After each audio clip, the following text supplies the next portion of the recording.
Olá pessoal, e hoje nós iremos falar de Zonal 2.4.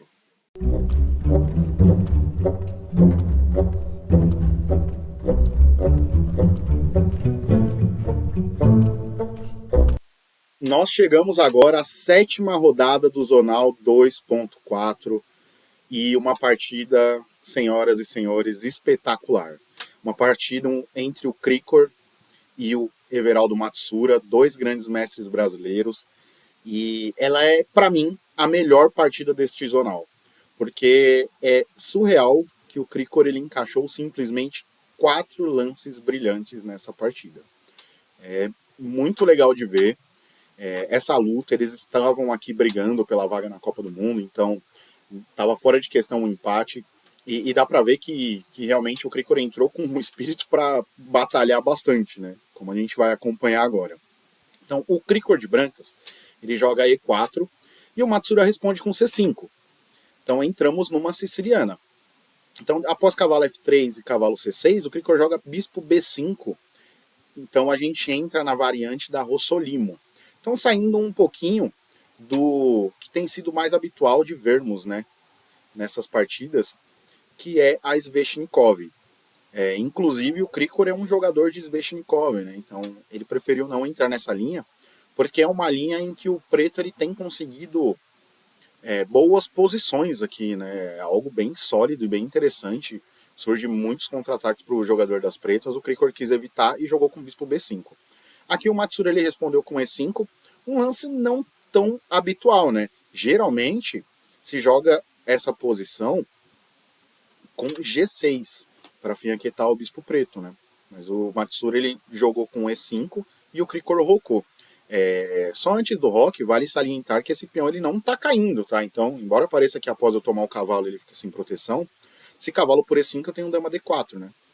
Então eu consigo recapturar o peão porque o branco vai ter que defender o cavalo. Né? Então, não está caindo. Então, após E5 e rock, o Matsura joga bispo D6.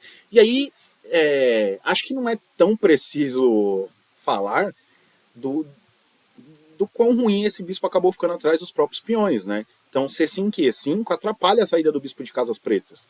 Então ele fica bem limitado, né? Então, geralmente a gente quer que nossos bispos entrem em diagonais longas e que ele tenha uma efetividade maior, né? E não é o caso do que está acontecendo com o bispo do Matsura neste momento, né? Aqui o Cricor joga com D3. Em alguns casos, há jogadores que preferem jogar C3 para estourar direto com D4. Então também é possível. Mas o Cricor escolheu jogar com D3, um lance totalmente ok.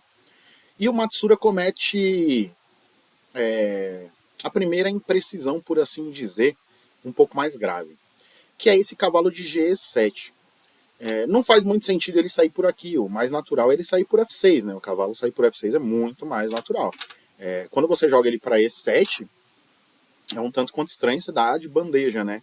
Toda essa diagonal aqui para o adversário conseguir atacar, você não consegue defender o ponto de H7 tão precisamente quanto o cavalo defenderia em F6, então é um tanto quanto estranho e, assim, o Cricor é um conhecedor muito, muito especialista, assim, em aberturas. Então, quem vê o Cricor analisando, quem já viu ele comentando sobre aberturas, ele tem um conhecimento muito aprofundado.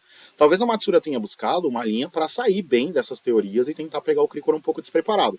Mas não me parece que tenha saído tão bem assim, né, esse plano. Aqui o Cricor joga com A3. Qual que é a ideia do A3? Eu quero puxar o meu bispo para C4 agora, já que esse cavalo ficou bem mal posicionado e atrapalha as peças pretas, não consigo trazer uma peça para defender em F7 tão claramente. Eu quero aproveitar essa diagonal com o meu bispo. Então, quando eu jogar bispo C4 e o meu adversário tentar algo como um cavalo A5, eu posso puxar o meu bispo para A2 e manter ele nessa diagonal, né? Então é mais interessante para mim manter o meu bispo na diagonal. Então ele vai ficar um bispo muito forte, né?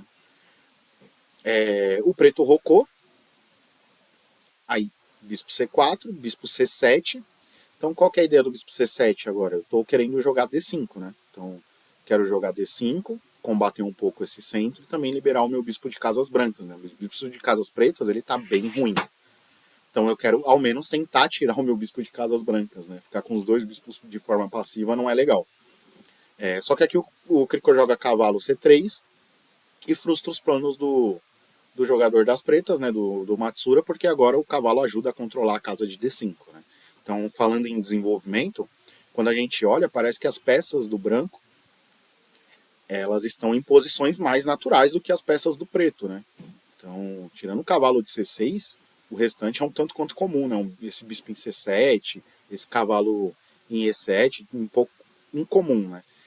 Aqui o Krikor, o Matsura, desculpa, jogou com D6 e o Krikor jogou bispo E3. Então, já com a ideia de desenvolver todas as peças antes de começar algum ataque. Né? Então, vale ressaltar que aqui, por incrível que pareça, o Krikor demorou mais de uma hora para jogar bispo E3. Então, foi bem comentado por todo mundo que estava assistindo a transmissão. E provavelmente ele já estava pensando com alguma coisa sobre cavalo G5 para passar a dama, ver se já não tinha alguma maneira de finalizar a partida. Né? Então, mas ele acabou jogando bispo E3 após uma hora e pouco de pensamentos. Né? E o Matsura responde com o cavalo G6 e é o primeiro lance ruim. O cavalo G6 ele dá uma vantagem enorme para o jogador das brancas, porque agora ele me permite passar as minhas peças para o ataque. Então ficou tudo numa posição bem ruim. A importância do bispo agora de C4 que está nessa diagonal. Eu quero passar minha dama para lá, eu tenho meu cavalo pulando, meu outro cavalo está pulando em D5, meu bispo já está apontado para o roque, eu vou conseguir jogar F4 e trazer também a minha torre, enfim. Todas as peças elas vão entrar de uma maneira muito rápida no ataque, né? E como que o Matsura vai conseguir parar isso aqui? É muito difícil, né? Vai ter que pensar bastante para achar um lance que iguale a posição novamente. E o Krikor não perde tempo e joga cavalo G6 de maneira correta. Então ele já quer passar a dama lá para H5, já ameaçar o ponto de F7, já estou ameaçando também em qualquer momento tomar o cavalo de G6 se esse peão de H mexer, por conta da cravada na diagonal. Então tá começando a ficar um pouco estranho aqui pro Matsura. Ele tinha algumas opções ao invés de cavalo G6, para falar a verdade. Ele podia ter jogado bispo G4, ele poderia ter jogado cavalo D4, ele poderia ter jogado A6 para jogar B5. Eram opções melhores do que o cavalo G6, né? E agora quando o cavalo G5 entra, a posição é totalmente favorável para as brancas. O preto agora vai ter que lutar muito para defender essa posição. E o Matsura joga H6. É um lance natural, se você pensar, né? Ele está exercendo uma pressão aqui em F7. Eu tenho uma defesa de torre com rei aqui, então por enquanto tá ok. E eu quero tirar esse cavalo daqui, né? Ele tá me incomodando. Então eu jogo H6, imaginando que ele vai voltar, e eu ganhei um tempo, né? Ele acabou perdendo um tempo, indo e voltando com um cavalo.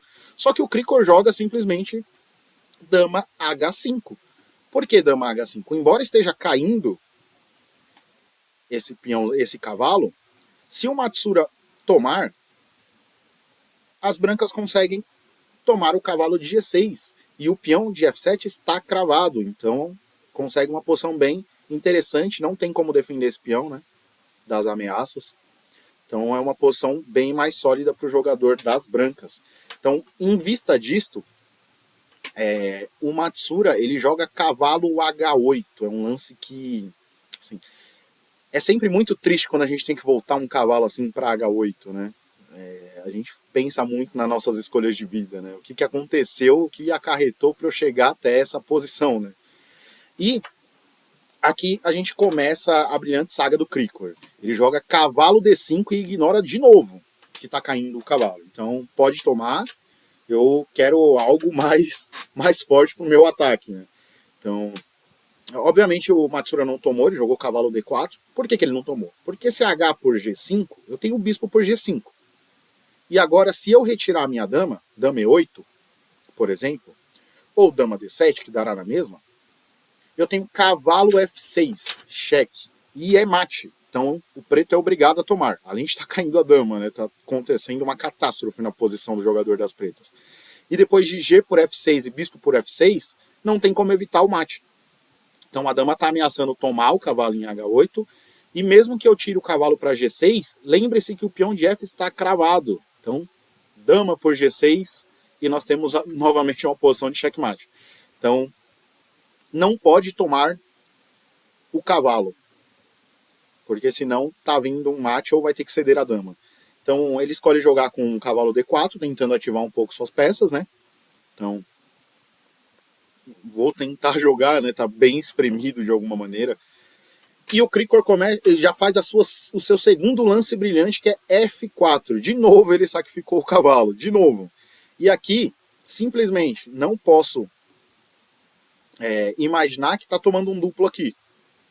Porque se vier esse ataque, eu tenho simplesmente F por E5. E depois de cavalo por E3, parece que ganhou uma peça. De novo, eu tenho o cavalo F6. E depois de G por F6, eu tenho torre por F6. E aí eu vou dar mate, porque você não pode tomar, porque senão você toma mate aqui, né, com a passagem da torre. E eu estou preparado para jogar torre G6. Mesmo que o cavalo tome, eu tomo de dama. Vamos passar um lance aqui. Vamos supor que jogou um A6 assim. Tenho torre G6. E claro, se o rei tentar, não tem para onde fugir na verdade, se tomar eu tenho dama por G6 cheque. E depois de rei H8 eu tenho dama H7 mate. Então, lance espetacular do Krikor. Então, não adianta de nada esse duplo, né? E, claro, a gente já viu que se tomar aqui vai dar muito ruim, né? De novo, eu estou ameaçando o cavalo F6. Então, o Krikor sacrifica novamente o seu cavalo. Segundo lance brilhante em 13 lances de partida. Então, Matsura toma em F4, porque, obviamente, o preto está ameaçando tomar e abrir a coluna, ou jogar F5 para jogar F6, então tem diversas possibilidades. Então ele toma em F4, bispo por F4, B5. Então qual que é a ideia do B5? Eu quero que o branco tome, na verdade não pode tomar em B5, mas eu quero fechar a diagonal para esse bispo branco. Então eu preciso tirar ele daqui, porque toda hora ele está ameaçando algum golpe aqui. Então, obviamente, o Krikor puxou o bispo lá para A2. Lembra da importância do A3 lá no começo? Que foi citado. Agora o bispo ele volta para A2, está numa casa segura.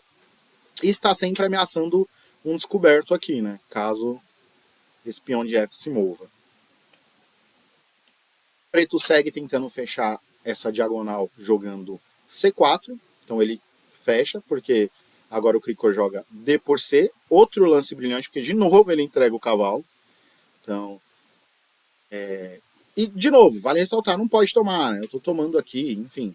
Tem diversas coisas acontecendo, e aí a dama vai ser deslocada, tô de olho, tô pulando em vários lugares. Se você toma isso aqui, você tá totalmente perdido, né? E você não pode jogar nunca isso, né? Eu tô sacrificando tudo aqui, né? Posso começar tomando com cheque, ou eu posso simplesmente tomar de bispo e abrir de novo a diagonal e tá totalmente ganho. A dama tá entrando, a torre vai passar, né? Não tem muitas alternativas de como vai prosseguir o jogador das pretas. Então não pode tomar o cavalo. Então, outro lance brilhante, D por C4. Então o Krikor ignorou o cavalo, né?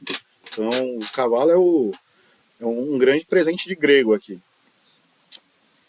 E depois de H por G5, bispo por G5, F6, torre de A, D1. Então, qual que é a ideia aqui? Se você me toma aqui, eu vou jogar torre por F8 cheque. E você tem que decidir se você toma de dama ou se você toma de rei. Se você tomar de rei, já está caindo o cavalo com cheque. E se você tomar de dama, está caindo o seu bispo de C7, estou ameaçando lá a sua torre de A8, consequentemente estou tomando também o peão de B e dando um cheque descoberto, né? Está caindo o cavalo, enfim, diversas coisas estão acontecendo. Né? Então, bispo por G5, F6 e torre de AD1. Então, o Krikor entrega mais uma pecinha aqui, né? E aqui vale destacar, quando você vê um jogador muito forte falando que é muito mais importante a posição do que as peças em si. Por quê? O Krikor já entregou um cavalo, agora está entregando um bispo, e mesmo assim a vantagem é muito grande das brancas. Por quê? As peças pretas elas estão todas paralisadas. Ó. Elas não têm o que fazer. Tirando esse cavalo que está em D4 e tentando ameaçar alguma coisa, mas realmente não está ameaçando nada, o restante das peças pretas estão todas paradas, né? Então, importante você desenvolver suas peças e procurar casas melhores para elas, né? Não jogue cavalos no canto, porque eles podem te trazer uma baita dor de cabeça. Aqui o Matsura seguiu com o cavalo E6, tentando fechar a diagonal, né? Porque agora, mesmo que o branco tome em B4, a diagonal ela permanece fechada porque o cavalo está na frente, né? Não está rolando esses problemas descobertos. Também ameacei o bispo de G5. E aqui o Krikor joga o seu quarto lance brilhante na partida com 19 lances. C5. Por que esse lance é brilhante? Porque agora eu estou de novo abrindo a diagonal. Então estou ameaçando tirar esse cavalo aqui com cheque, tomando o peão. E é muito difícil tentar conter todas essas ameaças, né? Esse bispo ele ficou realmente muito forte, né? E isso fruto do E5 lá no começo, né? Então abriu toda essa diagonal e o Krikor teve uma visão muito boa e rápida de achar um plano que deve ser um plano vencedor, né? Então, em muitos casos vai resultar num plano vencedor. Aqui o Matsura joga torre F7 para tentar fechar mais um pouco essa diagonal. Cavalo por G5 não rolaria, porque eu tenho cavalo E7 mate, né? Isso aqui é mate. Mate com cheque duplo. F por G5 também não vai funcionar, porque de novo eu tenho torre F8, né? E aí entra um pouco naquilo que a gente falou, se tomar de rei, eu estou tomando cavalo com cheque. Se você tomar de dama, eu estou tomando em F7, porque está cravado, né? Então, vale lembrar que esse cavalo está cravado, não pode sair. Opa, vamos voltar aqui. E se ele tomar de cavalo, ele está simplesmente tomando mate de novo com cavalo E7, né? Então, não pode tomar de novo o bispo, né? Então, torre F7 para tentar fechar um pouco mais essa diagonal. O Krikor puxa o bispo para E3.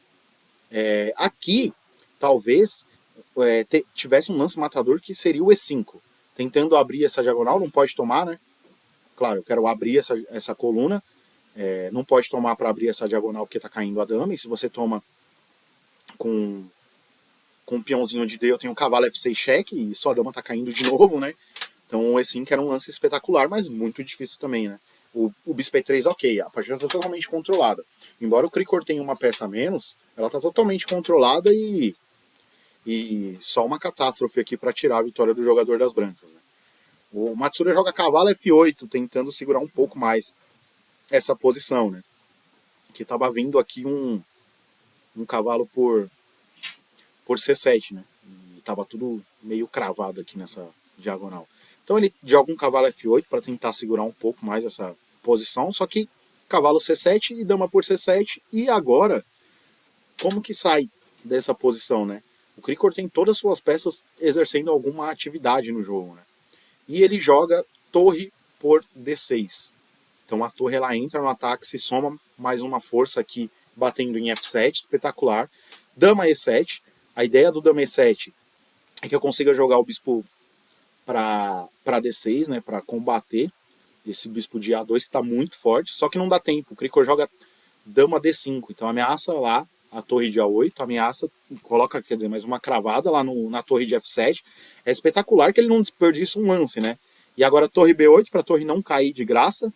Eu tenho E5. Então E5 novamente, agora tentando abrir a coluna de F para somar mais uma peça ao ataque.